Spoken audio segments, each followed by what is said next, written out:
Ahmed Ọlọ́ládé ìyẹn Ahmed Àṣàkẹ́ tí Mr Money ọ̀gbọ́lágbára ọlọ́run àjẹ́ kóun náà pàdé kínní ọmọ mi ni Ahmed Ọlọ́ládé Àṣàkẹ́. Yes, I trained him. But pàtó lọ́run ṣe tó tiẹ̀ blow gan mi ò mọ̀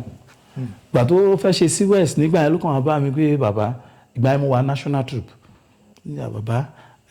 òun fẹ́ ṣe kíní kan ọ̀dọ̀ mi dẹ̀ lòun fẹ́ wà Ahmed ọ̀hún pé mo wà national troop ń sìn ok kò sí wàhálà n bá mo lọ sí Dugonbas yẹn náà national troop náà national theatre náà ti ń ṣe rehearsal so ibi tí mo mú lọ nìyẹn nígbà tí ó máa blow tèmi ò mọ̀ àwọn náà wá ń sọ fún mi pé bàbá Àṣàkẹ́ ọmọ yín ó ti blow ó ti tàlà Àṣàkẹ́ ọ̀gá wọn yẹn ọ̀gẹ̀dẹ̀ ló wá sọ pé Ahmed lẹ́ ń pè l'Àṣàkẹ́ ó ti blow gan ó ti yẹ kí mi ò mọ̀ so gbogbo àwọn nǹkan tí mo ní lọ́kàn tí mo fẹ́ máa impact sí live àwọn èèyàn àgàgà àwọn tá a jọ wá láti Lagos Island ibi tí wọ́n forí mi sọlẹ̀ sí ni ọmọ agboolé Jákàndé ni mí bá ṣe wà atọ́mẹ́pẹ́ then ọmọ Àwórì náà tún ni mí ọmọ Èkó ni mí so gbogbo nǹkan tá a dẹ̀ ń ṣe yìí a fẹ́ fi gbé Èkó lárugẹ a fẹ́ fi gbéra wa lárugẹ ni bọ́ nítorí a fẹ́ joyè àjoyè a dẹ̀ dá nǹkan rú n tó dàrú pọ̀ kan lè má lè sọ gbogbo ẹ̀tàn bí ni nítorí ẹ mọ̀ inú lóko ẹyẹ ń gbé kí òwe yẹn jẹ́ ti gbogbo àwọn tó ń wò mí so àwọn nǹkan tó dùn tó bà mí lọ́kàn jẹ́ pọ̀ ń bẹ torí gbogbo nǹkan tí mo ní lọ́kàn láti ṣe àwọn jẹ́ rí ṣe débi wípé time kan wà ìyàwó mi sick so ṣáà wá ẹ mọ̀ tí ọba tí sickness bá ti dé a máa gbé káàkiri náà ní kọ́lọ́run lè bá wa fún lálàáfíà pàtó máa tẹ́sì kínní wò ní dókítà sọ pé poison nínú ẹ̀jẹ̀ kí ló lè fa poison. ẹ rí i pé tọ́rọ̀ ìbá jáde ẹ rí kọ́mẹ̀ntì àwọn èèyàn tó bá yẹ pé mò ń parọ́ àgàgà àwọn ènìyàn tó bá wá from Lagos Island tó ń dẹ̀ jẹ́ wọ́n mọ̀ ń pa tí mò ń sọ. àwọn nǹkan tí ẹ máa gbọ́ lẹ́nu mi lónìí púpọ̀ nínú ẹ̀ ó jẹ́ àwọn nǹkan tí mo bá ẹ̀dá alàyè kankan sọ rí. ẹ̀yin èèyàn ẹ gbọ́ ìtópọ̀ nínú interview yìí ẹ máa bá mi kà lọ. orúkọ tèmi ni Táírò Àjíbọ́lá ọmọ bíbí inú Àjíbọ́dẹ. mo jẹ́ ọmọ Èkó ọmọ Àwórì àmọ́ sẹ́wọ̀n migration náà ni àwọn bàbá yẹn rìn káàkiri wọn bára wọn ṣá ní ìlú Abẹ́òkúta. so by all standard I'm from Ogun State and I'm from Lagos State. mo ti pẹ́ nínú iléèwé tí mo lọ sí iléèwé àkọ́bẹ̀rẹ̀ ní Odùduwà Primary School mo dẹ̀ tún lọ sí Wahab Fọláwíyọ̀ High School lórí ọ̀fẹ́ Ọlọ́run mo lọ sí iléèwé gíga ìyẹn university ní Lagos State University mo lọ kọ́ theatre art níbẹ̀ àbí ká sọ pé mo lọ ka theatre art ní Lagos State University. ọ̀rọ̀ mi rèé o ẹ̀tẹ́ tí bẹ̀lẹ̀ jẹ́ kẹ́ ẹ gbọ́. àkọ́kọ́ mo bẹ̀rẹ̀ iṣẹ́ tíátà ní January 5, 1983. ẹ rí i pé ọjọ́ ti pẹ́. àmọ́ lẹ́nu ẹ̀ mi ò tiẹ̀ mọ̀ pé tíátà gan mò ń ṣe ní tó fọ́nì nìyẹn o. scouting ló di tíátà mọ́ mi lọ́wọ́. ọ̀gá mi Ọlọ́run kó bá mi délẹ̀ fún Chief SOA Shamsin Ajadi Amusa Baruwa di Ọ̀dọ̀fin Òpóòlú of Ìbẹ̀jú land. ọjọ́ lọ́hún pè ní ọdún bíi méjì sẹ́yìn sí. ọ̀gá mi ni tó kọ́ mi níṣẹ́ tíátà tán bá léèyàn kọ́ṣẹ́ tíátà ibi tí mo ti kọ́ nìyẹn. nígbà tí ó yá ìgbà yẹn kò sẹ́ni tó mọ̀ pé mo ń ṣiṣẹ́ tíátà ńlé. nígbà tó yá dáàdì mi wọ́n fi mí sí ẹnu iṣẹ́ screen printing and rubber stamp. screen printing yẹn àwọn náà máa ń tẹ ike náà máa ń tẹ handkerchief tó máa ń tẹ umbrella tó máa ń tẹ̀ nǹkan sáré. Then rubber stamp làwọn tó ń ṣe stamp ní ẹ ṣáà ti mọ àwọn stamp tó ń lò káàkiri. Bẹ́ẹ̀ni. Then mo tún wá kọ́ engraving. Engraving yẹn ni àwọn tí wọ́n ṣe kọ kíni plate number. Ẹ mọ̀ pé mi mọ̀ bóyá ẹ mọ̀ pé a máa ń ṣe plate number tó máa ń engrave látẹ̀yìn ó ní báyìí máa ń ṣe reverse àwa print ẹ̀ á kún. Then engraving ló tún máa ń ṣe company seal, àwọn seal tí wọ́n fi máa ń tẹ̀ ìwé báyìí. Engraving náà fi máa àwọn name tags tẹ máa ń rí tó ń kọ orúkọ èèyàn lára engraving nìyẹn. So mo tún máa ń kọ máa ń lo hand engraving náà láti fi kọ orúkọ sí ara gíláàsì mọ́tò lóníranran. So mo máa ń ṣe banner, mo máa ń ṣe gbogbo nǹkan tó ṣàjọmọ́ arts. Mo tún ṣe printing torí gbà tó yá mo tún bẹ̀rẹ̀ sí ní ṣe printing. Máa ń ṣe foil printing akọ́bẹ̀rẹ̀ ṣe mọ̀ rubber stamp tàbá ti type set tàbá ti set tán ó ní roller tá máa gbé tá máa mo níṣẹ́ ọwọ́ but that was mo bẹ̀rẹ̀ ní April 17, 1988 lọ́dún náà lọ́hùn. So mo níṣẹ́ ọwọ́ dáadáa. But ìgbà tó jí 2005 mo kàn sọ fúnra mi nígbà yẹn Ọlọ́run kó bá mi fọ̀run kẹ́ ọ̀gá mi sìn Chief Razak Ọlátúnjí Ọ̀ṣífọdúnrin Ọlátúnjí Tìjání Ọ̀ṣífọdúnrin a máa ń pè wọ́n ní ọ̀gá náírà ROT and Sons. Nígbà yẹn ọ́fíìsì wa wà ní 165 Gbangbose Street 2 window ní Lagos Island, popular place níbẹ̀. Kò dẹ̀ sí nígbà tá à ń sọ yìí kò sẹ́ni tí ò mọ̀ mí dáadáa ní Gbangbose torí bàbá náà ń pè mí. Nítorí dẹ̀ bí bàbá wa gan ẹ̀ẹ́kún sì gbọ́. So nígbà yẹn ọ̀gá mi yẹn wọ́n ń ṣiṣẹ́ pẹ̀lú federal government nígbà kan wọ́n wà ní Ministry of Establishment. Gbà tó yá wọ́n retire. So 1977 tí ọ̀gá ṣe ọ́fíìsì wọ́n fi 80 naira nígbà yẹn lọ́hùn 110 náà bíìlì wọn bẹ́ẹ̀ 80 naira náà kó sílẹ̀ bí advance tí wọ́n fi kọ́ lẹ́bàá mọ iye tí ibi tí 80 naira kọ́ ń gbà yẹn kan tó ṣe wá balance wọn up tó ní glass tó ní AC tó ní everything. Pẹ̀lú 80 naira nígbà pẹ̀lú 80 naira that was 1977. Mi ò tí later ṣe mọ̀ gbà tó yá àròmọ́ra wa gan èmi mo wá di manager ọ̀gá in fact mo ṣáà èmi gan di mo wá dọ̀gá fúnra mi because ọ̀gá wa like mi gan. Gbà tó yá tọ́gá láwọn lọ sí Jẹ̀bú pé ilé làbọ̀ sí mi oko.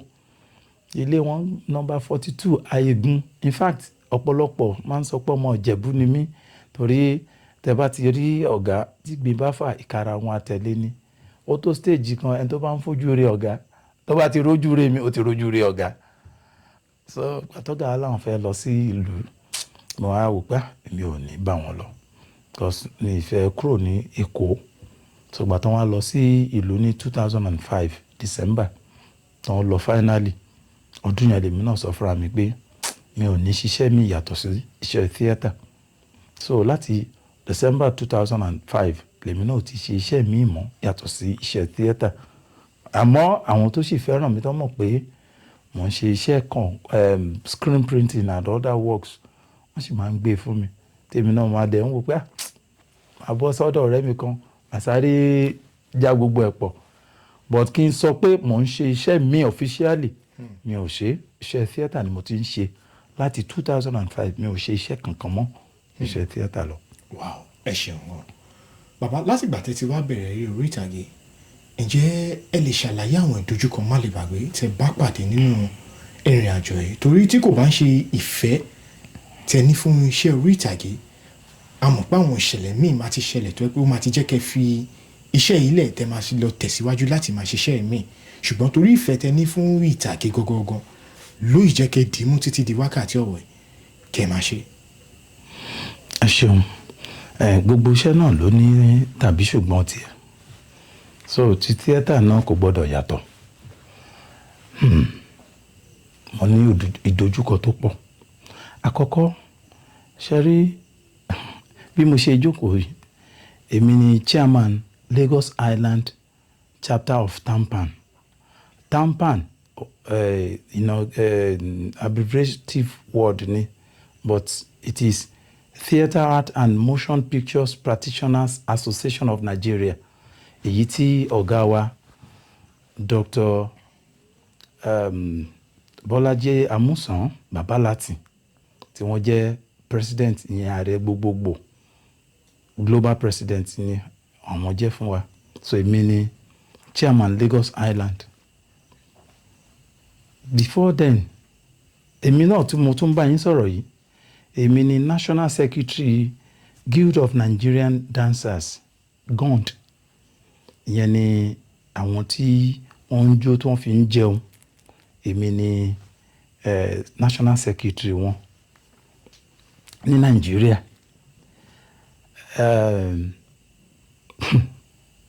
Ìdojúkọ pọ̀, ẹ mọ̀ pé ẹni tí ó bá wà responsible báwọn olóyìnbó ṣe máa ń sọ, wọ́n á nírú ẹni bẹ́ẹ̀ ni responsibilities ló máa ń tẹ̀lé káàkiri. So that's why tó yẹ pé most times àwọn nǹkan míì wà tó máa ti fi lọ̀ mí, instead kí n kọ̀ sílẹ̀, màá wò pé wọ́n ṣàárẹ̀ lómi ńlẹ̀ tán pé tó fi jẹ́ mi náà pé ẹ jẹ́ àjọṣe. Bàbá kan tún wá wà, bàbá Mohammed, bàbá elétù la máa ń pè bàbá Mohammed elétù. Nígbà kan lọ́dún náà lọ́hùn bóyá 1993 kan ní àbí 94, ìgbà tí èmi àti bàbá ń sọ̀rọ̀, wọ́n náà bàbá iṣẹ́ pọ̀ lọ́rùn mi níbi iṣẹ́ mi ńgbà yẹn, iṣẹ́ screen printing ni.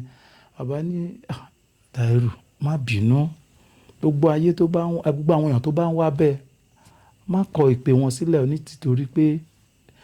ẹni táyé bá ń yọ lẹ́nu ó sàn ṣe ẹni tí ayé bá kọ̀tì,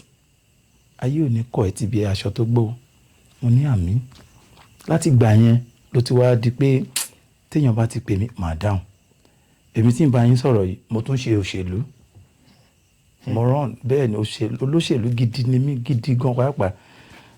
nígbà yẹn lọ́hùn, but once a soldier is ever a soldier, that's why tí mo lè ṣe sọ pé mi ò kì í ṣe mọ́. Mo run fún councillorship gan lọ́dọ̀ mi ní nígbà tí a ṣẹ̀ṣẹ̀ bẹ̀rẹ̀ politics yìí gangan, that was in 1998 ṣe mọ̀, tí wọ́n bẹ̀rẹ̀ tó wá di pé àwa bẹ̀rẹ̀ gangan ní 99. So November 8 1998 a ṣe primary election. Ẹni tó wù nígbà yẹn Kazeem Davis Mento, ìbò kan ló fi nà mí. Ní tí mo ṣe pè níbò kan ni pé tí kò bá sí ó yẹ ká táì ni, but ìbò èèyàn mi kan tó padà regret ló fi win. So ṣe rí pé ìrìn àjò yẹn pọ̀. Ìdojúkọ tí mo wá ní kí n padà sí ìbéèrè yín, ẹ jẹ́ n sọ ìdojúkọ tó wà as chairman Lagos Island. Ìyẹn ni ìdojúkọ tó dùn mí jù, nítorí pé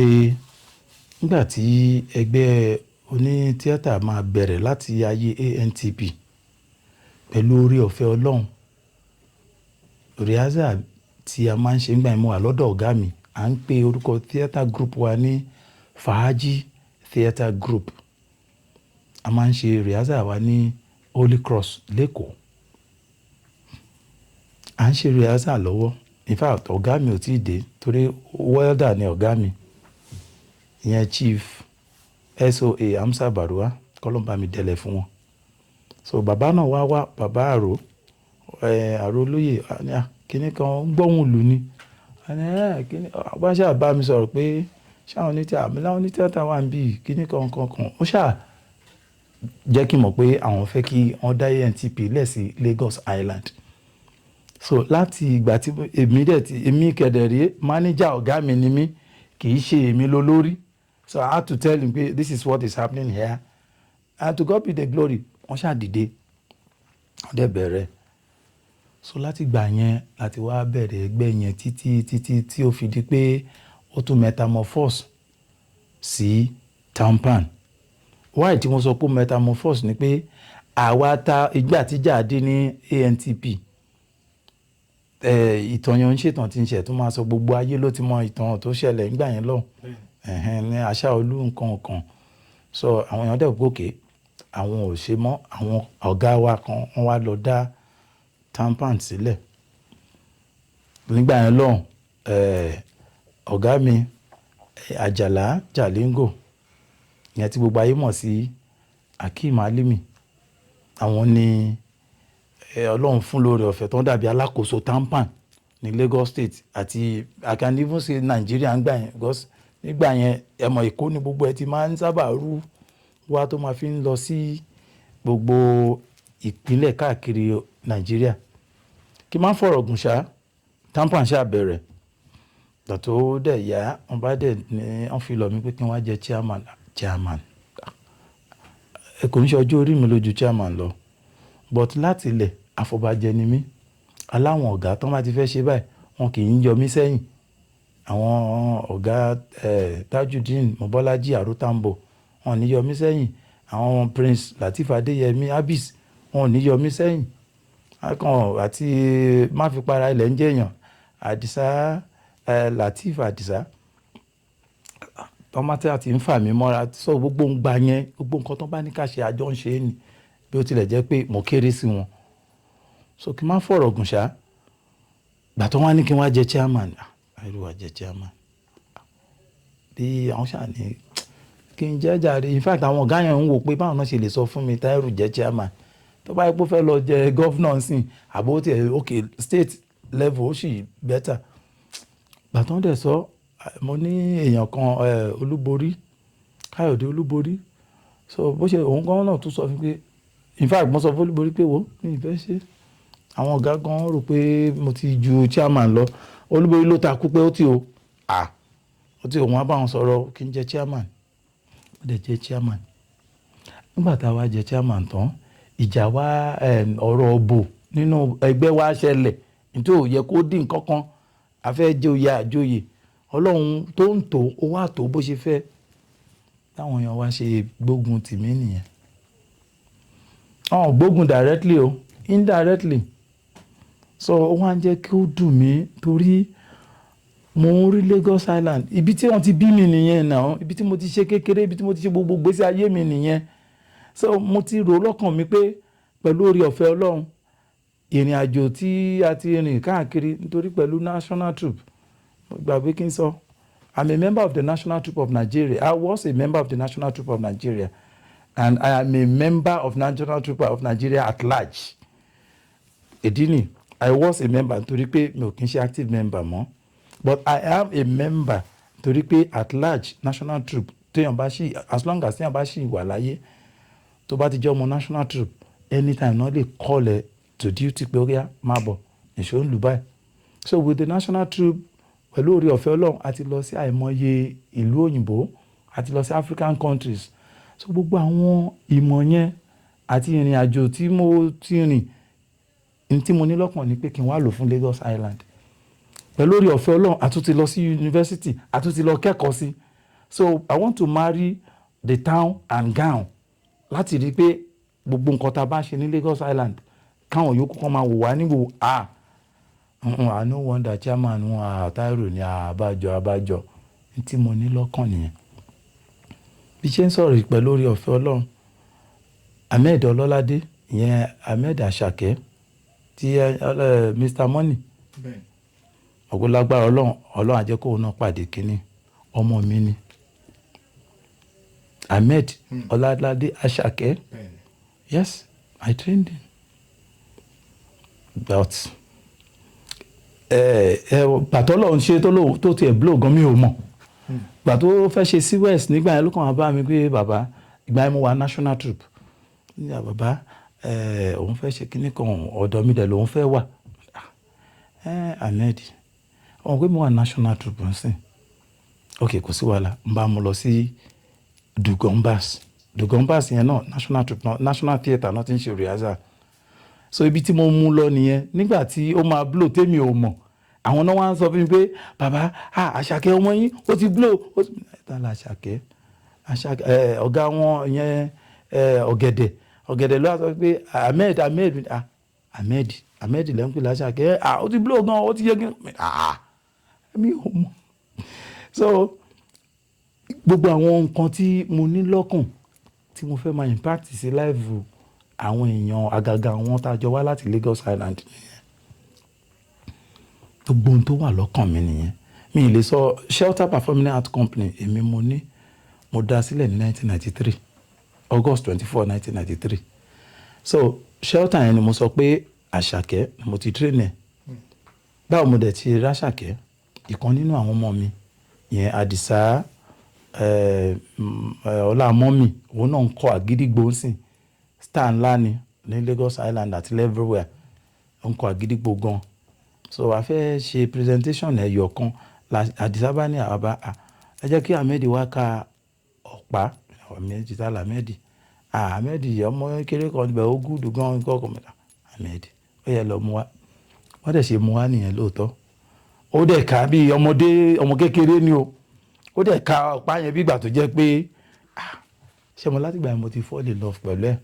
ó so ó ka ọ̀pá fún mi ó dẹ̀ bẹ̀ sí wá sí rehearsal meanwhile èmi ò kì í ṣe déédéé rehearsal torí mo wà ní ẹnuṣẹ́ ìjọba ní national troop but lẹ́ẹ̀kọ̀ọ̀kan màá wá àwọn kan ẹ̀kọ́ tí n bá tún ti kọ́ lọ́hùn bí mo rí pé ó wúlò màá wá fi sínú ẹgbẹ́ ọ̀yá báyìí náà ṣe ń ṣe lé báyìí náà ṣe ń ṣe léyìí o so kí n má fọ̀rọ̀ gùn ṣá ní tampan yẹn gbogbo nǹkan tí mo ní lọ́kàn láti ṣe pátápátá nítorí ọ̀rọ̀ election àwa tá a ti ríra tá a mọ́ra bí ọmọ ọ̀yá láti lẹ̀ because majority àwọn tó wà ń bẹ̀ pátápátá ọmọ Èkó ni wọ́n èyí tí ò bá dẹ̀ ń ṣe ọmọ Èkó náà ni ẹ̀rí pé èmi náà ti ṣàlàyé irú èmi ń sìn ọmọ agboolé Jákàndé ní mi ibi tó ń bí mi sí nìyẹn ibi tó ń forí mi sọlẹ̀ sí ni ọmọ agboolé Jákàndé ní mi bá ṣe wà atọ́mẹ́pẹ́ then ọmọ Àwórì náà tún ní mí ọmọ Èkó ní mí so gbogbo nǹkan tá a dẹ̀ ń ṣe yìí a fẹ́ fi gbé Èkó lárugẹ a fẹ́ fi gbéra wa lárugẹ ni bọ́ nítorí a fẹ́ joyè àjoyè a dẹ̀ dá nǹkan rú n tó dàrú pọ̀ nǹkan lè má lè sọ gbogbo ẹ̀tàn bí ni nítorí ẹ mọ̀ inú lóko ẹyẹ ń gbé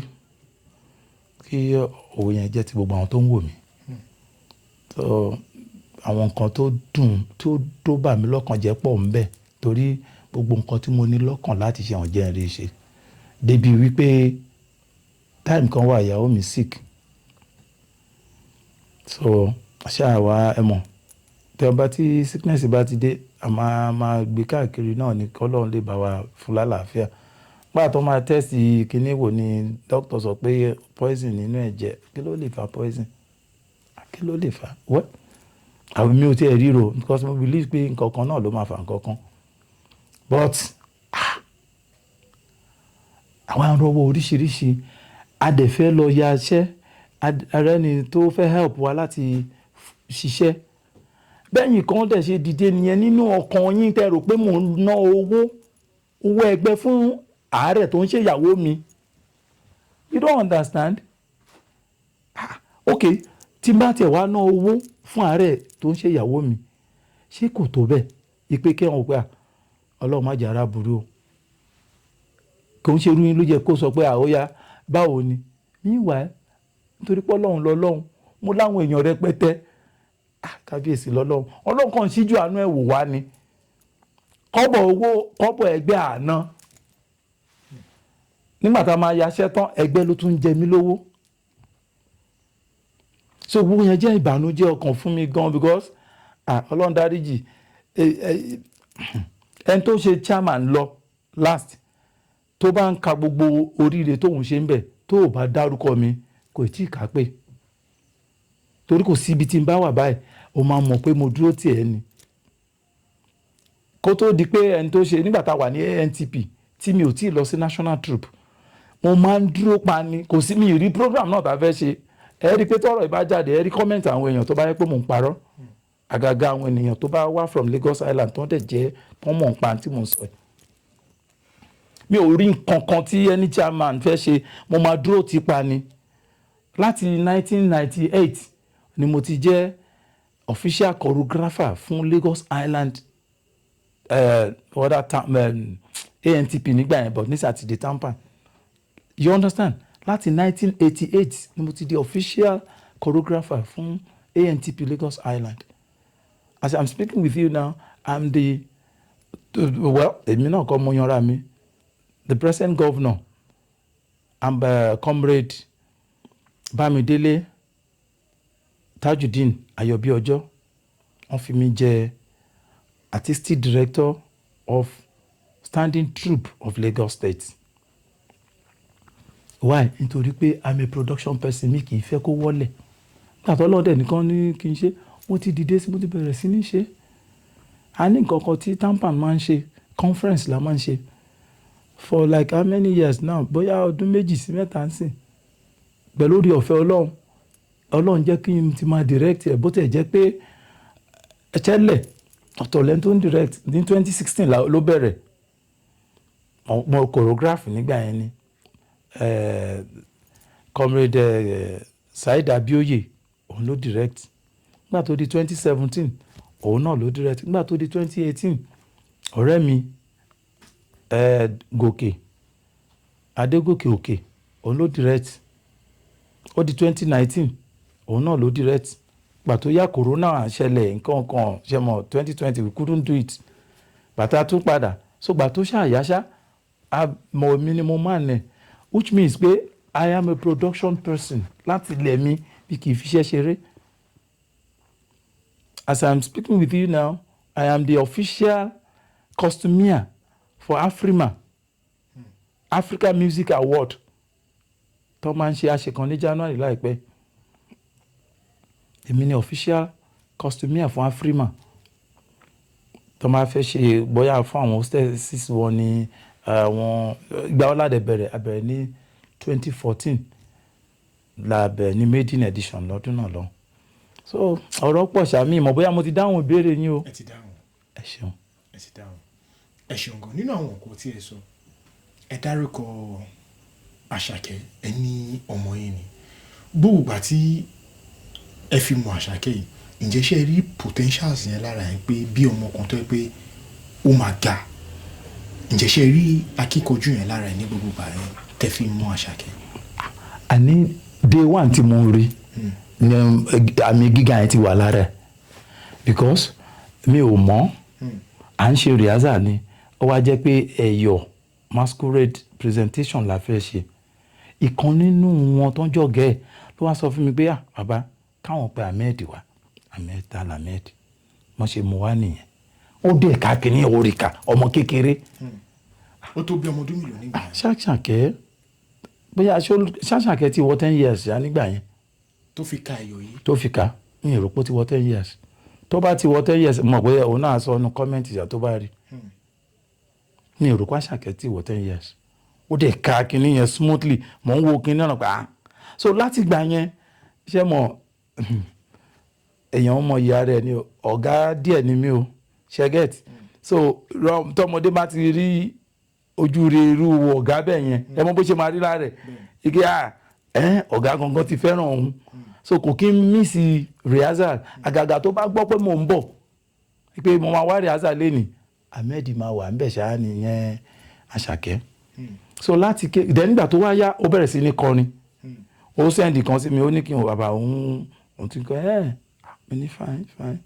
ó tún lọ ṣe fídíò ṣe home video kan nígbà yẹn mi kàn rántí title fíìmù yẹn ni ó lu bàtà nínú ẹ̀ nínú fíìmù ó lu bàtà ó jó ó wá sọ òun náà ló tẹ̀ jẹ́ mọ̀ òun ṣe kí bóyá fún mi CD ní mi ìrántí mọ́ n ṣáà lọ wò ó ṣá wọn á well done pé bó ní èmi náà mo kọ́ wọn níjó yẹn sà èmi náà mo ṣe kí n kàn nice one. So Àṣàkẹ́ láti ilẹ̀ kò dúró. Gbogbo ìgbà tí wọ́n fi mú Àṣàkẹ́ yìí wá ń gbà yẹn ǹjẹ́ ṣé mọ ẹni tó ń pè ní Làlá yìí ló dàbí pé òun ló gba Àṣàkẹ́ ní iléèwé gíga tó fi mọ̀ ǹjẹ́ ṣé mọ ẹni tó ń pè ní Làlá ń gbà yẹn ní industry? Làlá náà ti pẹ́ eégún àbókí ẹ̀ ti pẹ́ nu eégún ọdún àbókí ẹ̀ ti pẹ́ nu eégún but bó máa mọ̀ Làlá ti pẹ́ o Làlá ti pẹ́ ṣùgbọ́n mo rò tí n bá sì wí ó yẹ kí Làlá ti pẹ́ ó yẹ kí n mọ̀ but Làlá ò tí ì mọ ẹni tó ń jẹ́ Àṣàkẹ́ ń gbà yẹn kò tí ẹ̀ rí rí. Ẹ ṣeun gan. Ká tún tẹ̀síwájú lẹ́yìn tí ẹ ti ṣàlàyé gbogbo àwọn nǹkan tí ẹ ṣàlàyé fún ẹ ǹjẹ́ ẹ ṣì rántí àwọn ìrírí tó jẹ́ má lè gbàgbé tẹ́ bá pàdé nínú ayé yálà bóyá nínú iṣẹ́ orí ìtàgé àbí kẹ́ èyí tẹ̀yìn gan fúnra yín tí ẹ experience tẹ̀ lérò pé ó lè ṣẹlẹ̀ sí yín tó padà ṣẹlẹ̀ ṣùgbọ́n tá a wá dúpẹ́ lọ́wọ́ Ọlọ́run bá ń pé ẹ padà borí ẹ̀ àti àwọn ìgbésẹ̀ tí ẹ gbé nígbà tí àwọn nǹkan yẹn ṣẹlẹ̀. wẹ́ kò sí ìrírí kankan náà torí gbogbo ìpele ìgbésí ayé ẹ̀dá ìrírí ayé ni nítorí pé Ọlọ́run fún wa lórí ọ̀fẹ́ àfòdá ni ò jẹ́ ká mọ̀ pé ewu ńlá ni ṣe mọ̀ pé àwọn nǹkan kan wà tí gbogbo wa bá fojú rí in fact ibi tá a ti ń ṣe nǹkan kan yìí àmì tá a ti ń rẹ́kọ́ọ̀dì ó ṣeé ṣe kí nǹkan kan wà níbí tá a lójú inú àbí báwo láti rí so kò sí nǹkan kan tó ń ṣẹlẹ̀ láyé tí kì í ṣe ìrírí èyí tá a dẹ̀ ń sọ yìí náà ń sin lágbára Ọlọ́run tó bá dọjọ́ iwájú ó máa padà di ìrírí pé a máa wá ṣe nǹkan báyìí ṣùgbọ́n nǹkan kan wà èyí tí mo máa lè sọ fún àwọn tí ọ̀rọ̀ bá yé tó hàn bá kà sí nǹkan míì ní ọdún 1999 May 22 to be precise mo sick nígbà yẹn tí n bá dẹ̀ ti sick báyìí tí n bá ti dọ́dọ̀ màmí mi ò rí n tó ń ṣe mí láyè máa gbádùn ṣáà kò sí nǹkan kan náà mi ò rí so mo bá ṣáà wọ́n gbé mi lọ sọ́dọ̀ màmí meanwhile a fẹ́ travel lọ́dún náà lọ́hùn a fẹ́ lọ sí Turkey Istanbul gangan la fẹ́ lọ ní Turkey lọ́dún náà lọ́hùn wọ́n padà sọ pé earthquake ó ṣẹlẹ̀ ń bẹ̀ ó pa bíi 22,000 people ní ọdún yẹn April 22 kọ́ ni kinní yẹn ṣẹlẹ̀ ṣá mi rántí náà dáadáa so kí n má fọ̀rọ̀ kùn mo wá sick mo wá lọ sọ́dọ̀ màmí wọ́n fún mi ní gbogbo tó máa ń fún mi wọ́n fọṣẹ fọ orí mi kò lọ ọṣẹ yẹn náà tó fi fọ sómi mo mú ìfọ́rí ò lọ àbí ṣe sọ nìyẹn àbúrò mi kan wá wà Lukman later ni mo tó mọ̀ pé òun ni òun ló sọ fún mi pé òun lòún múwèé yẹn wá ìwé kan wà bíi picture bible báyìí ṣáà ń bá rí lórí bẹ́ẹ̀dì mo wá kà á débi tí Saul ìyẹn Paul tó ti ń lọ persecute àwọn Christian ṣé mọ̀ ìyẹn ni mo kà tí mo fi sùn lọ nígbà tí mo máa lálàá mo wá bá ara mi ní revelation ni o kò tí ẹ ń ṣàlà revelation ni mo bá ara mi ní ìyàngbẹ ilẹ̀ ibi koríko tí ó wù so but níbẹ̀ yẹn still wà ń bẹ̀ mo rí kíní ẹ̀ bíi love báyìí bíi ilẹ̀kùn so kò pẹ́ mi kàn rí èèyàn kan stretch forward ọwọ́ ẹ̀ which is Jesus meanwhile èmi ti dàbí arọ mo ti fold sílẹ̀ lẹ́tọ̀ọ́ pé mi ẹsẹ̀ mi gbogbo ara mi ti di ó ti di wọ̀lọ̀wọ̀lọ̀ sílẹ̀ bẹ́ẹ̀ bó ṣe náwó báyìí mi kàn ẹ mọ̀ bí kéèyàn ṣàfihàn ó fa gidi náwó ó dàbí pé ọwọ́ àlàáfíà ló nà yes ó dàbẹ́ ẹ̀kọ́ wá so bí ṣe fa gidi ṣànáwó ọ̀tún tèmi ó wá dàbí pé iná kan connect ọwọ́ yẹn pọ̀ àárọ̀ wa ń dìde títí mo fi wá nígbà tí mo wá dìde mo wá wọnú lọ́ọ̀vù mo sí mo ṣàwọnú ibẹ̀ yẹn lọ mo wá já sí ibòmíì nígbà tí mo já sí ibòmíì yẹn náà ibẹ̀ yẹn náà tún jẹ́ yàn gbẹ́lẹ̀ but nínú kinní yẹn mo wá rí pé ara mi ti yá ṣé mo pé nígbà tí màá dìde níjọ́ yẹn kò ń ṣe májíìkì o bẹ̀tìgbà tí ó yá mi kàn rí pé mo ti lálàáfíà ni ohun tí mi ò ṣe gbàgbé ẹ̀ nìyẹn o mo kọ́ sínú Gideon Bible tẹ bá rántí gbà tí a wà ní kékeré wọ́n máa ń fún wa ní Gideon Bible ó ní blue ó dẹ̀ ní green small Bible báyìí mo kọ́ sẹ́yìn ẹ̀ nígbà May 22 1999 sorry is it May 25 April 22 ní tán ló ṣẹlẹ̀ ní Istanbul May 25 1999 mo kọ sílẹ̀ pé ìjọ yìí mo ti fi ara mi sílẹ̀ fún Jésù but èmi ti yín tòótọ́ torí pé I was born into a Muslim home mi ò lè sọ fún ẹnikẹ́ni láyé pé mo ti gba Jésù gbọ́ bó tẹ̀ jẹ́ pé àwọn àáfàá gba Jésù gbọ́ so mo tún máa ń lọ kírun mo tún máa ń lọ sí gbogbo nǹkan tó yẹ kí n ṣe lẹ́ẹ̀kọ̀ọ̀kan mi kì í ṣe ẹni tó máa ń kírun dáadáa náà ẹ má ṣe mí gbọ́ o but kí n má fọ̀rọ̀ gùn ṣá because àwọn ẹlòmíì lè máa wò pé ìtàn wo lélẹ̀ but bó ṣe rí nìyẹn ní gbèsè ayé mi ó dẹ̀ dùn mí later because n tí mò ń sọ fún yìí mo sọ fún one of the directors ní national troop pípẹ́ à gbà tó ní pé Táírù lórúkọ mi ò but báyìí ni mo ṣe convert sí Christian mo wá sọ fún nígbà tó máa sọ níjọ́ birthday mi ló ti sọ kò mọ bó ṣe fẹ́ sọ̀rọ̀ ó ní Táírù was crippled àbọ̀ ìwèrè ṣe lè lọ́ndà èjì mi tó bá ń gbọ́ tó bá mọ̀ tó mọ̀ wèrè wọn á túmọ̀ ẹ̀fọn ẹ̀ṣá kọ́sìkì ní ẹ̀ka mi lára pé cleaner was crippled kí ló ń jẹ́ crippled mo sọ nǹkan fún ẹ bí mo ṣe rẹ Ọlọ́run bí ṣe pàdé Ọlọ́run kí ni ẹ dùn mí mi ò tí ì ráyè láti sọ mo máa ń rí o bẹ̀ mi tí ì ráyè láti sọ fún pé ó ṣe tí ò yẹ kó ṣe torí pé àgbàlagbà ni ọ̀gá dẹ̀ ni but mo ti rí pé tálọ̀ máa ká yẹ ẹ̀yọ̀ máa sọ fún wọn so kí n má fọ̀rọ̀ gùn ṣá not until ìgbà tí mo wọ national troop mo tún wọ national troop náà mo tún lè ṣe àfìgbà tí ó di 2007 mo tó wá di ẹni tí ó láyà láti sọ pé okay I am a Christian so mo bọ́ lọ́hùn pàdé nígbà yẹn mo tún wà nínú national troop ṣe rí nǹkan máa ń ṣẹlẹ̀ o ní national troop èmi nìkan ni mo jẹ́ ẹni tí kò wá láti state art council every other person wọ́n wá láti councils bẹ́ẹ̀ kéèyàn wá láti Ogun State Cultural Center àbí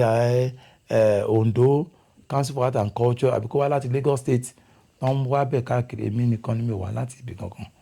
so mo ní àwọn challenges rẹpẹtẹ ṣùgbọ́n èmi ò rí bí challenges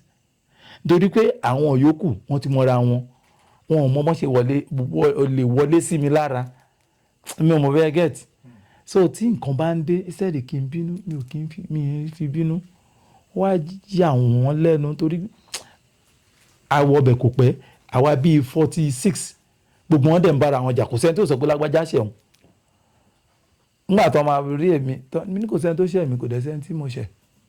àfi ẹni tó bá kò sẹ́ni tó ṣẹ̀ mí àfi ẹni tó bá ní mo ṣẹ̀wọ̀n gbogbo wọn dẹ̀ ní kò ọlọ́run ìṣẹ̀wọ̀n our stage manager then assistant stage manager ọlọ́run fọ̀rúnkẹ́ Mr. Joseph Adekwa ó wá pè mí sẹ́yìn ìgbà yẹn a máa ń ṣe rehearsal ní banquet hall àti cinema hall 2 ní National Theatre wọ́n ti tún bẹ̀ ṣe ń sìn ó wá ní pé who are your parents báwo náà ṣe tọ́ ẹ tó dé pé gbogbo wọn kò sẹ́ni tí ó bá ẹ jà ìwọ náà ni kò sẹ́ni tí nígbà tí ò sí ṣé máa parọ́ ni wọ́n á ń kí mi gan-an ní àwọn bàbá yín àwọn òbí ẹ̀ máa dá o meanwhile ṣé mo kọ́ mi Èkó gbogbo èdè ló wà lẹ́kọ̀ọ́ gbogbo èdè láti rí òyìnbó wà ń bí èyí tí òyìnbó wà ń bí so ìwà àwa mo bá ṣe máa integrate pẹ̀lú àwọn èèyàn báyìí máa mix mọ́ àwọn èèyàn so kò jọ wá lójú Malam Sani a máa ń pe Malam kan ó ń ta suya Sani suya yẹn náà níyà ọ̀gá Lagos out of all the Yorubas wey I don dey see you are the only person that is very different Malam Sani suya tẹ́ bá dé National Theatre bí tó ti ń ta suya sport kan wà bẹ́ẹ̀ tó ti ń ta suya Sani la máa ń pè Alhaji Sani so ẹ máa rí bí Alhaji Sani University of Suya in fact èmi ni mo bá ṣe billboard èmi ni mo ṣe stencil yẹn mo dẹ̀ ṣe fún kọ́sì èèyàn mi gan ni so ibi tí mo gbé lọ ń bẹ̀ yẹn ni pé ìwà rere lẹ̀ṣọ́ ènìyàn ìdojúkọ tó bá wà tí ẹ̀dá bá ti téèyàn bá rí bí ìdojúkọ èèyàn á borí ẹ̀ bọ́tá bá rí bí ìdojúkọ ó máa borí wa ó dẹ̀ máa gbé wa mì tọ́ bá sọ pé ibo mo ti kọ́kọ́ rí àdùnláyé mi nínú iṣẹ́ tíátà máa ní national troupe torí pé mo wọ national troupe ni mo ṣe lọ kàwé torí pé mo wọ national troupe ni mo ṣe lọ ìlú òyìnbó màámi nìkan láàrin àwọn ọmọ tó bí àti bàbá wa nígbà yẹn òun nìkan ló fọwọ́ kọ́ńpléènì torí pé ó lọ sí Mẹ́kà nígbà tó wá yá àwa náà ti bẹ̀rẹ̀ sí ní fọwọ́ complain mo ti láwọn àbúrò náà tó ti ń travel dáadáa ń sìn àti everybody in fact àwọn àbúrò tí mo ní tó ti wà ń lo òyìnbó wọ́n fẹ́ tó 4 so ọlọ́run kàn bẹ̀rẹ̀ sí ní ṣínà ọ̀la yẹn ni so àwọn national troop ó jẹ́ kí n rí oríire ó dẹ̀ jẹ́ kí n rí ìdùnnú gbà then màá tún sọ again pé tẹ́lẹ̀ máa ń sọ pé iṣẹ́ wo ló ṣe tó lè sọ pé òṣìṣẹ́ ò gbowó iṣẹ́ yẹn mo ṣe pẹ̀lú Mo Abudu dóò mi ò mọ Mo Abudu bàbá kan ni bàbá Sir Peter Badéjọ kọ́lọ̀ ń jẹ́ kán pẹ́ fún wa ní 2021 through Isioma Williams a máa ń pè ní papa òun ni bàbá yẹn ṣe mọ̀ mí ní 2010 ìgbà yẹn à ń ṣe Black Heritage Festival so látìgbà tí bàbá ti wá mọ̀ mí wọ́n ti mímí náà bí ọmọ so ní 2021 a fẹ́ ṣe Death and the King's Horseman yẹn eré tí bàbá wa kọ Professor Wọlé Ṣóyínká ṣe mọ̀ pé nínú iṣẹ́ yẹn ni mo ti gba close to 700,000 ipe kéèyàn ní òun gba owó pé mo lọ ṣe kí ni mo dẹ̀ lọ ṣe torí Okocha ó ní òun ò rí football as anything ó lóun enjoy ara òun ni because n tó mọ̀ ṣe ni so bẹ́ẹ̀ lọ̀rọ̀ mi náà ṣe lọ rí bẹ́ẹ̀ yẹn ó kàn dàbí ìgbà tí mo lọ ṣe eré bẹ́ẹ̀ ni nígbà tó yẹ pé n tí mo mọ̀ ṣe ni mo lọ ṣe mo ṣe n tí mo mọ̀ ṣe mo dẹ̀ gbowó ńláńlá bàbá ẹ ṣe wọn Sir Peter Badéjọ mi ò ní wá yín tí o Papa Isioma Williams ẹ ṣe wọn. ẹ ṣeun gan bàbá ó ní nǹkan kan tó ń ṣẹlẹ̀ láti bí ọjọ́ méjì àbí ọjọ́ mẹ́ta inú mi dẹ̀ dùn ní pé ẹ fi yé wa pé olóṣèlú náà lẹ́yìn náà tó jẹ́ a rí àwọn àgbààgbà òṣèré tí wọ́n kóra wọn ní méjì mẹ́ta sí mẹ́rin tí wọ́n sọ wípé àwọn ti ṣetán láti tẹ̀lé àwọn bàbá wa Bọ́lá Ahmed Tinubu fún ẹlẹ́ẹ̀kejì tí wọ́n fẹ́ lọ ṣùgbọ́n nínú àwọn tó jẹ́ bí àgbà òṣèré kan tó sọ̀rọ̀ wọ́n ní Bọ́lá Ahmed wọn fáwọn lówó ní pé àwọn kàn fẹ́ tẹ̀lé wọn torí pé àwọn oríṣẹ́ takuntakun tí wọ́n ṣe ṣùgbọ́n lẹ́yìn ìgbà tí fọ́rọ̀ yẹn jáde káàkiri ọ̀pọ̀lọpọ̀ àwọn ọmọ Nàìjíríà wọ́n bẹ̀rẹ̀ sí ń bá wọn wí wọ́n bẹ̀rẹ̀ sí ń sọ oríṣiríṣi kódà ẹni tá à ń sọ ẹ̀ àwọn ni ẹ̀gbọ́n wa Kúnlé Arẹ̀mú Afọláyan wọ́n ti wá jáde àrí wọn níbi tí wọ́n ń kúnlẹ̀ fún àwọn ọmọ Nàìjíríà ní pé kọjọ́ àwọn ò dẹ̀ ṣe mọ́ ṣùgbọ́n ní ẹnu èní àtúrí Lẹ́gẹ́ Miami ní tí wọ́n jáde torí pé gbogbo èèyàn ló mọ̀ pé Lẹ́gẹ́ Miami ọ̀rẹ́ ọmọ Ṣèyí bẹ́ẹ̀ ni ọ̀rẹ́ Ṣèyí Tinubu tó sọ fún wọn pé táwọn náà jáde tó sọ pé Kúnlé Arẹ̀mú wọn sí ní ẹgbẹ́ tí àwọn ṣe o ní pé kí àwọn Nàìjíríà kó má ṣe kí ni kó má drag wọn mọ́ ìbéèrè mi sí ni pé bàbá ǹjẹ́ tí wọ́n bá pè ẹ̀yin lọ́wọ́lọ́wọ́ báyìí ǹjẹ́ ṣẹ́yìn náà máa tẹ̀lé wọn. àwọn onídìí àti pè mí ṣe rí nítorí bí Nàìjíríà ṣe ti bàjẹ́ ni ò jẹ́ ká rí ní tí Tinubu ń ṣe mo lè fi gbogbo ẹnu sọ ó yàtọ̀ sí ìgbà téèyàn ò bá ṣe nǹkan dáadáa táwa ń pọtí ilé kín tá à ń parọ́ Yorùbá bọ̀ wọ́n ní ọ̀gá mi kan ló tiẹ̀ máa ń sọ á ní àṣírí ó fọwọ́ mẹ́rùn-ún fi bojú àṣírí ọ̀bọ̀ wa ń fi ká kan bò ẹ má jẹ́ ń tàn yín tó bá yẹ pé Nàìjíríà ó dáadáa ni by now ó yẹ kí gbogbo wa ti máa jó ká máa yọ̀ ni àmọ́ nítorí ibi tí a bára wa in fact tí n bá ń sọ̀rọ̀ ńgbà mi ẹ̀rù á máa bè mí fúnra mi pé because nígbà mi èèyàn máa sọ pé mò ń sọ̀rọ̀ síwájú mò ń sọ sẹ́yìn torí pé ẹ̀rù ń bá èèyàn náà ni ẹ̀rù tó ń bà mí ò ń ṣẹ̀rù èèyàn pé lágbájá fẹ́ sọ̀rọ̀ sí mi o ẹ̀rù ara mi ló ń bà mí kí lẹ̀ ẹ̀rù ara mi tó ń bà mí ni pé Nàìjíríà fúnra ẹ̀ ká ní ìlú tí táwọn olórí wa ti ṣe bó ṣe yẹ kí wọ́n ṣe ni àwọn tó wà wájú tẹ́lẹ̀ in fact kò tí ẹ ṣe bóyá yẹ kán ṣe bálabàla kán ṣe kàgbà bẹ́ẹ̀ ká ní àwa tá a wá dé nísì àwọn tó wà ń bẹ̀ a rí àwọn ènìyàn tí wọ́n support wọn ìpè okay we are ready to give you support by now a ní rojọ́ mọ́ ohun tí Buhari ò rí ṣe tí ẹnikẹ́ni ò rí ṣe òun lọ̀rọ̀ subsidy yẹn subsidy bí èmi náà nù ó bà mí lọ́kàn jẹ́ pé ṣe bí bàbá gan sọ pé nígbà tí Tinubu ti Jonathan pé ó yẹ kó pèsè nǹkan sílẹ̀ náà kó tó di pé ó máa lóun yọ subsidy bàbá sọ nígbà yẹn ní 2012 but nígbà tí bàbá máa débẹ̀ 2012 kì í ṣe 2025 kò ń ṣe 2023 nígbà tó máa débẹ̀ wọ́n rí wípé ẹ̀tàn ní subsidy ok mo gé subsidy bàbá sọ náà wọ́n ní kò sí nínú address àbí whatever tó yẹ káwọn kà jáde but àwọn kan wò pé subsidy is gone between you and I tó bá jẹ́ pé àwọn governors ìlú wa ṣe dáadáa ni by now kò sẹ́ni tó máa rojọ́ ẹ má ṣì mí gbọ́ kò sẹ́ni tó lè ṣe tán kò dẹ̀ sẹ́ni tó lè ṣe tó máa pé a máa ṣe ó máa ṣẹ́kù ni ìyẹn ni Yorùbá fi sọ pé ìbà àwọn aláṣekù torí kò sẹ́ni tó lè ṣe tán kò sí Ọlọ́run ò dẹni tó lè ṣe tán ẹni tí Jésù wá ṣe tó ṣe tán ò ní pé ó kú fún gẹ́gẹ́ bí nítorí pé mi gbà á gbọ́ so kì í má sọ ọ́ di torí pé mi gbà á gbọ́ ni mi sọ pé kí ẹnikẹ́ni kó bá mi gbà á gbọ́ tó wá oníkálukú kó gbà gbọ́ mo gbà á gbọ́ pé ó kú fún mi kémi lè yè so ó túmọ̀ sí pé ó ti ṣe tiẹ̀ tán ó ti parí síbẹ̀ nìyẹn ṣùgbọ́n kò wá ṣe wípé bóyá aláṣẹ tán kan wà tí Tinubu bá ṣe by 2031 tọ́lọ́n bá wọ́n dẹ̀ máa wọbẹ̀ lágbára Ọlọ́run wọn ní fọmọṣẹ́ wọn ní fàyàṣẹ́ wọ́n máa jáde láyọ̀ àtàlàáfíà láfíà tó bá ṣe tán ní 2031 bọ́lá ṣe máa jẹ́ kó rí nìyẹn tí wọ́n bá ṣe tán náà wọ́n kú bẹ́ẹ̀ ni ẹlòmíì náà tún ṣì ń bọ̀ wá continue so nítorí pé kò sẹ́ni tó lè ṣe tó máa ṣe tán èèyàn kan máa ṣe ó máa gbélẹ̀ náà ni ó kẹ́ ohun tí wọ́n lọ ṣe tí ò bá sí mo sọ èmi àti èèyàn kan jọ ń jẹ́ ẹ̀wọ̀ ọ̀rọ̀ mo ní tá bá ti yọ ọwọ́ Ọbásanjọ́ tó travel for 82 times tí mi ò bá ṣe mistake bóyá 82 countries dẹ̀ ní ṣá nígbà yẹn lọ́hùn ọpẹ́lọpẹ́ Ọbásanjọ́ ló jẹ́ kí gbogbo mọ̀lẹ́bí máa sọ pé òun léèyàn nílùú òyìnbó mi mọ̀ bóyá gẹ́tì ẹ̀ kò sí mọ̀lẹ́bí sì tí ò léèyàn lóyìnbó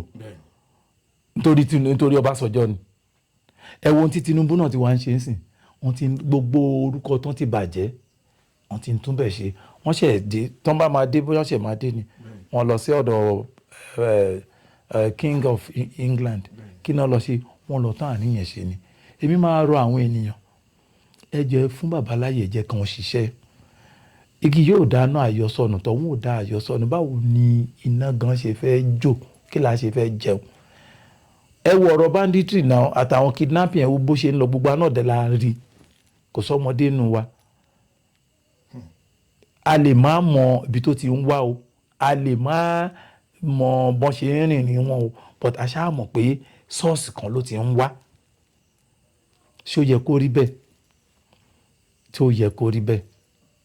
so for me bàbá ò nídìí àti pè mí kí n tó support wọn ó dàbí kéèyàn wá máa sọ fún mi pé ṣé sẹ́nitọ́ Wàsíù Sanni Ẹ̀sìnlókun ṣán máa pè mí ṣán nídìí àti pè mí ṣá gbogbo ohun tí mo ní mo jẹ́ lénìí gbogbo iṣẹ́ tí mo ní mo ṣe ní Lagos Island lénìí ọlá Ọlọ́run ọlá sẹ́nitọ́ Wàsíù Sanni Ẹ̀sìnlókun ni because tí ò bá sí pé Yorùbá ó wà ní Bible wọ́n ní tí ò bá sí ọmọ owú àti òró òwú alágbẹ̀dẹ òṣìṣẹ́ kan kò lè ṣe ife rere tí ò bá sí owó tí ò bá sí èèyàn àfẹ̀yàn mímọ̀ sọ̀rọ̀ ohun gbogbo lónìí o ọpẹ́lọpẹ́ irú wọn yẹn ló jẹ́ káwọn náà máa sọ pé a ti rí nǹkan gbéṣe ní Lagos Island so ẹ wá sọ fún mi ṣé APC máa pè ṣé APC tiẹ̀ nílò láti pè mí ṣé Tinubu láti sọ fún mi àbí ṣé sẹ́nitọ́ Wàsíù Ẹ̀sìnlókun láti sọ pé ó yá Táírù kan ti kan àwọn kan kó má jẹ́ mi gan náà máa rí wájú pé ta ló ń lọ Táírù ló ń lọ Táírù ló ń lọ so ẹ jọ gbogbo ẹ ní ènìyàn ẹ má bínú mi lo fọ́nrán yìí láti fi ṣe campaign o but for me màá bẹ̀ wá let us give Baba the chance to complete what he has started mo mọ̀ pé the third year ni gbogbo adèlárí tó ṣẹlẹ̀ nígbà téèyàn fẹ́ lọ sí ọ̀dọ̀ ọba ìlú òyìnbó tẹ́yìn kan lọ ń bẹ̀rẹ̀ wọ́nranwọ̀nran ní Bọ̀rọ̀nù tẹ́wá ní kó má lọ mọ́ irú làákàyè wo ni irú ọgbọ́n wo nìyẹn ogun èṣù wó lulẹ̀ o ẹ má bínú èṣù inú báìbù ni mò ń sọ o ogun èṣù inú báìbù wó lulẹ̀ ní o mi sọ èṣù ti àwọn bàbá wa o. ǹjẹ́ ṣé tá bá ti ní àwọn nǹkan mìíràn tá fẹ́ béèrè lọ́wọ́ ǹjẹ́ iṣẹ́ tún máa gbà á lálejò láti tútọ̀ yín wá. Bẹ́ẹ̀ ni ó di dandan fún mi. In fact ọ̀rọ̀ pọ̀ mo mọ̀ pé mi ò sọ èyí tó pọ̀ nínú ẹ̀bẹ̀ tí wọ́n bá tí mo sọ yìí náà ó ṣeé ṣe kí n ti rojọ́ gan because àwọn ọ̀rọ̀ pọ̀ àwọn míì ṣe mọ̀ bó bá ṣe ń wá lèèyàn ṣe ń rántí kò dẹ̀ ń ṣe mi dẹ̀ plan ẹlẹ́ tí mo tẹ́ máa bí mi then ẹ rí pé tẹ́ bá bí mi ní nǹkan mi màá yà síbò mi kí n lè mọ̀ọ́mọ̀ tó ń ṣàlàyé nínú ayé pé bó ṣe ń lọ nì so lágbára Ọlọ́run gbogbo ìgbàkígbà tẹ́ bá ti pè mí ẹ̀yin lẹ́ máa wá àwa náà la máa jẹ́ yín iléeṣẹ́ yín ò ní dìṣẹ́ o TV station yín Ọlọ́run àtúbọ̀ jẹ́ kó gbòòrò ju bẹ́ẹ̀ ṣe rò lọ lágbára Ọlọ́run lágbára Ọlọ́run lágbára Ọlọ́run lágbára Ọlọ́run lágbára Ọlọ́run ẹ ò ní ní accident kẹjọ jẹ́ èèyàn o ẹ ní ní accident kẹ tó jẹ́ èèyàn o ẹ ní ní accident kẹ tó jẹ́ èèyàn o bó ṣe máa rí nìyẹn o ẹ bá dẹ̀ wá jẹ́ èèyàn lágbára Ọlọ́run ẹ tún ní ní accident ẹlẹ́dàá Ọlọ́run á dúró tì yín Ọlọ́run á máa pa àlọ́ àtọ̀ àbọ̀ yín mọ́ gbogbo bí tẹ́ ẹ bá lọ́kàn òre sí òre àwọ̀tọ̀ yín wá ibi tí ẹ bá lọ́kàn òre sí òre àwọ̀tọ̀ yín wá o torí Ọlọ́run ló ń ṣe fẹ́ dà àríra pẹ́ o èmi náà lẹ́ẹ̀kan sí ẹ̀yin èèyàn ọ̀pọ̀lọpọ̀ fíìmù ni mo ti ṣe o mo wà ní Ojú Ẹkùn mo wà ní Owú mo wà ní Agẹṣin kí ló ti ń jẹ́ lórúkọ fíìmù tó lámìlaka yìí Death and the King's Horseman so wọ́n yé èpè ìdílé tẹ́ bá máa ń wò amóhùnmáwòrán Gluton a ti ṣe oríṣiríṣi adẹ̀ tó sì ń ṣe lọ so ẹjọ́ torí tọlọ́run owó data kò ní wọ́n yín lágbára Ọlọ́run ẹjọ́ ẹ máa wò wá o ẹ fún wa lórí ọ̀fẹ́ jẹ́ ká ga ta bá dẹ̀ ga àníjọ gbàgbé ara wa Àṣàkẹ́ Ọlọ́ládé Ọlọ́run ní jẹ́ ẹ bọ́ o ò ní wálẹ̀ o mo rí àwọn nǹkan tó ń ṣe fún màmá àti bàbá ó ṣe gan ni o ọmọ àṣẹ tó jù bẹ́ẹ̀ lọ fún ẹ o ṣeun.